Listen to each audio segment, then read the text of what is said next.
Всем привет, ребята! Сегодня будем мы исправлять скрипт в подвесках на скейте. И нам нужны сами подвески со скейтом, скейт-тул, мыло и ножку нарезать мыло. Мы берем скейт-тул и раскручиваем подвески. Это я раскрутил гайку с подвески. Вот она. Мы раскрутили, переснимаем вот эту деталь, эту. Саму подвеску и засыпаем туда мыло.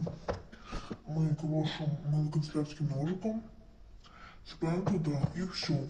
Также повторяем со второй подвеской, раз избавляется скрип. А если у нас не справился скрип, тогда это дело в подшипниках. Чтобы поменять подшипники, я вам покажу в следующем видео.